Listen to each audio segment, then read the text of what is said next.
Lei número 6.830, de 22 de setembro de 1980. Dispõe sobre a cobrança judicial da dívida ativa da Fazenda Pública e da outras providências. O Presidente da República: faço saber que o Congresso Nacional decreta e eu sanciono a seguinte lei. Artigo 1º. A execução judicial para a cobrança da dívida ativa da União, dos Estados, do Distrito Federal, dos municípios e respectivas autarquias será regida por esta lei e, subsidiariamente, pelo Código de Processo Civil. Artigo 2º. Constitui dívida ativa da Fazenda Pública aquela definida como tributária ou não tributária na Lei nº 4.320, de 17 de março de 1964, com as alterações posteriores, que estatui normas gerais de direito financeiro para elaboração e controle dos orçamentos e balanços da União, dos Estados, dos municípios e do Distrito Federal. Parágrafo 1º. Qualquer valor cuja cobrança seja atribuída por lei às entidades de que trata o artigo 1º será considerado dívida ativa da Fazenda Pública. Parágrafo 2º. A dívida ativa da Fazenda Pública, compreendendo a tributária e a não tributária, abrange atualização monetária, juros e multa de mora e demais encargos previstos em lei ou contrato. Parágrafo 3º. A inscrição, que se constitui no ato de controle administrativo da legalidade, será feita pelo órgão competente para apurar a liquidez e certeza do crédito e suspenderá a prescrição, para todos os efeitos de direito, por 180 dias, ou até a distribuição da execução fiscal, se esta ocorrer antes de fim daquele prazo. Parágrafo 4º. A dívida ativa da União será apurada e inscrita na Procuradoria da Fazenda Nacional. Parágrafo 5º. O termo de inscrição de dívida ativa deverá conter: 1. O nome do devedor, dos corresponsáveis e, sempre que conhecido, o domicílio ou residência de um e de outros.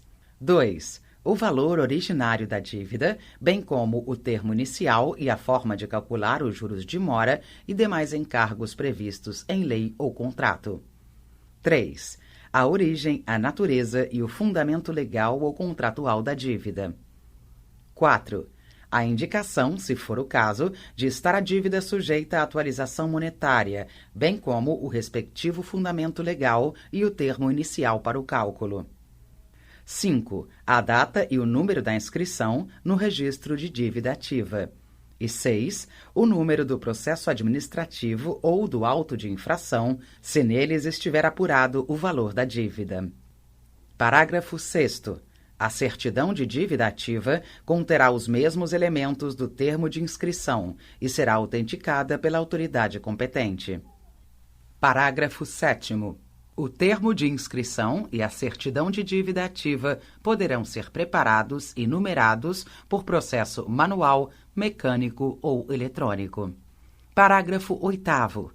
Até a decisão de primeira instância, a certidão de dívida ativa poderá ser emendada ou substituída, assegurada ao executado a devolução do prazo para embargos. Parágrafo 9º. O prazo para a cobrança das contribuições previdenciárias continua a ser o estabelecido no artigo 144 da Lei nº 3.807, de 26 de agosto de 1960. Artigo 3º. A dívida ativa regularmente inscrita goza da presunção de certeza e liquidez. Parágrafo único. A presunção a que se refere este artigo é relativa e pode ser ilidida por prova inequívoca a cargo do executado ou de terceiro a quem aproveite. Artigo 4º. A execução fiscal poderá ser promovida contra: 1. O devedor. 2. O fiador. 3. O espólio. 4. A massa. 5. O responsável, nos termos da lei, por dívidas, tributárias ou não, de pessoas físicas ou pessoas jurídicas de direito privado. E 6. Os sucessores a qualquer título. Parágrafo 1º. Ressalvado o disposto no artigo 31, o síndico, o comissário, o liquidante, o inventariante e o administrador, nos casos de falência, concordata, liquidação, inventário, insolvência ou concurso de credores, se, antes de garantidos os créditos da fazenda pública, alienarem ou derem em garantia quaisquer dos bens administrados, respondem solidariamente pelo valor desses bens. Parágrafo 2º. À dívida ativa da fazenda pública, de qualquer natureza, aplicam-se as normas relativas à responsabilidade prevista na legislação tributária, civil e comercial. Parágrafo 3º. Os responsáveis, inclusive as pessoas indicadas no parágrafo 1º deste artigo, poderão nomear bens livres e desembaraçados do devedor, tantos quanto bastem para pagar a dívida. Os bens dos responsáveis ficarão, porém, sujeitos à execução se os do devedor forem insuficientes à satisfação da dívida. Parágrafo 4º. Aplica-se à dívida ativa da fazenda pública de natureza não tributária o disposto nos artigos 186 e 188 a 192 do Código Tributário Nacional. Artigo 5º. A competência para processar e julgar a execução da dívida ativa da fazenda pública exclui a de qualquer outro juízo, inclusive o da falência, da concordata, da liquidação, da insolvência ou do inventário. Artigo 6º. A petição inicial indicará apenas 1. O juiz a quem é dirigida, 2. O pedido e 3. O requerimento para citação. Parágrafo 1º.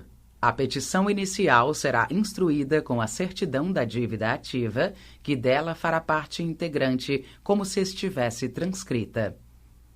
Artigo 2º. A petição inicial e a certidão de dívida ativa poderão constituir um único documento, preparado inclusive por processo eletrônico. Artigo 3º. A produção de provas pela Fazenda Pública independe de requerimento na petição inicial. Artigo 4º. O valor da causa será o da dívida constante da certidão com os encargos legais.